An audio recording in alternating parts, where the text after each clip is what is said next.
A girl set out on a journey to hike the most challenging mountain in the world. This mountain was feared for its serpentine paths and steep terrain. Experienced hikers who have climbed this mountain before warned of treacherous conditions and said, "This hike is not for the meek."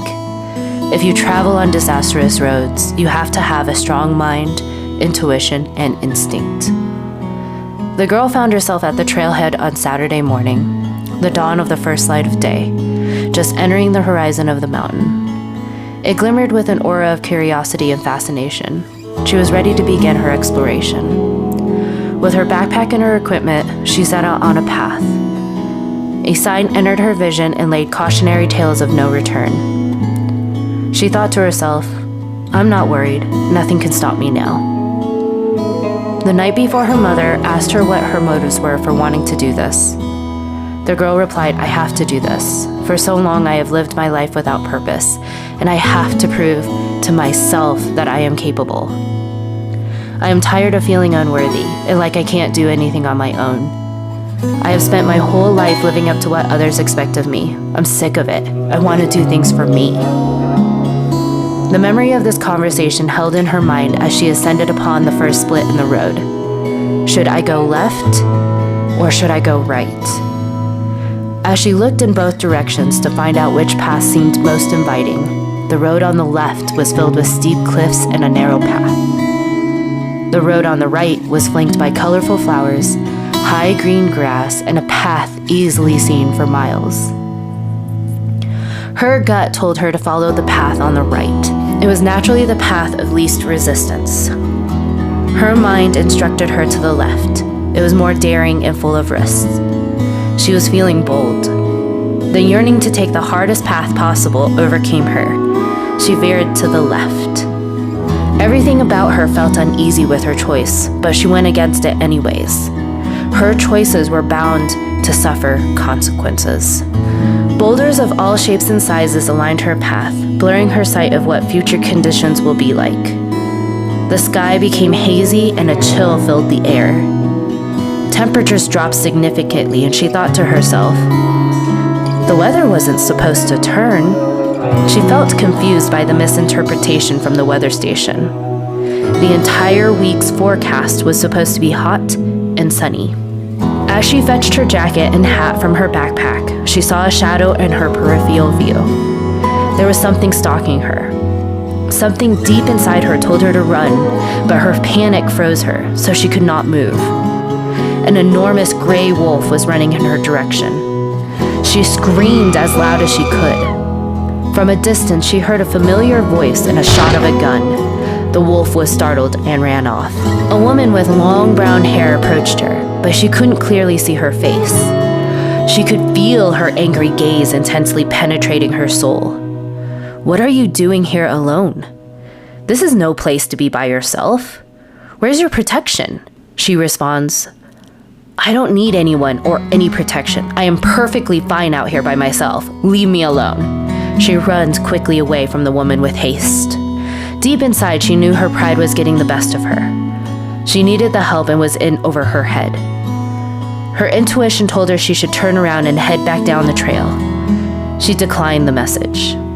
She continued forward to arrive in the dark, forested area filled with fear. She wandered aimlessly through the forest without any idea of direction.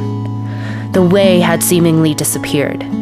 She was cold, scared, and alone. She didn't know how she was going to make it out alive. She stumbled over herself in a panic. Before she could recatch her balance, she tripped over a branch and fell into a hole at least 10 feet in the ground. She hit her head on the way down. She was in agonizing pain. In the distance, she heard the familiar voice again. "Girl, where are you?"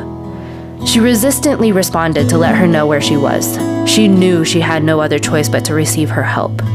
The lady found her and helped her out of the hole she was in, and again asked, "Why are you out here alone?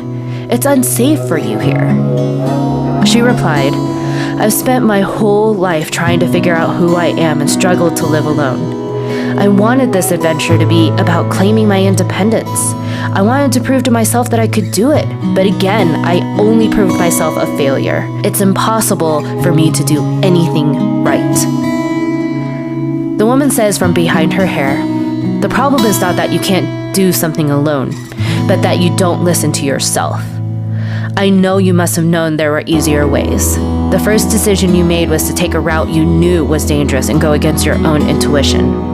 That was your biggest mistake. The path you took showed you many warnings to turn back. You chose to continue, inevitably hurting yourself in the process. Now what is your plan? Where are you going to go now?" She shook her head. She had no idea where she was going. The woman says, "There's only one choice to make.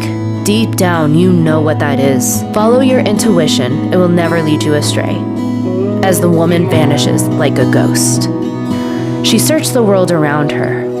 What happened to the woman who saved her? And why was she unable to see her face? Was she a ghost? She had no answers. She knew she had to decide what she was to do next. She sat on a log and deeply contemplated what the woman had told her. She discovered that she was right. She had not listened to herself at all. The whole hike, she went against everything she knew was right, all because she had to prove to herself that she could do it. She had so many warnings that would have kept her safe had she had listened to them. She was completely detached from herself. Her instincts were to go home. She no longer wanted to jeopardize herself. She quickly returned to the base of the mountain without any problems. The woman who had disappeared leaned on her car. She asked her who she was. She replied, "I'm your intuition." When she came closer to the ghost-like woman, she could see it was a mirror image of herself. She gasped at what she saw. "Your whole life I've been there, and you've decided not to listen to me. You were in an unpleasant situation out here in the wilderness, but the wilderness is the resemblance of your life. I am here to protect you from harm. I am your internal guidance system. When you go against the truth, you go against me. You know what is best for yourself. You have nothing to prove but to follow what is right for you. Everything else will fall into place." Her intuition was right. The only way forward in life is to follow her own truth. From that moment on, she did just that, and it changed her life forever.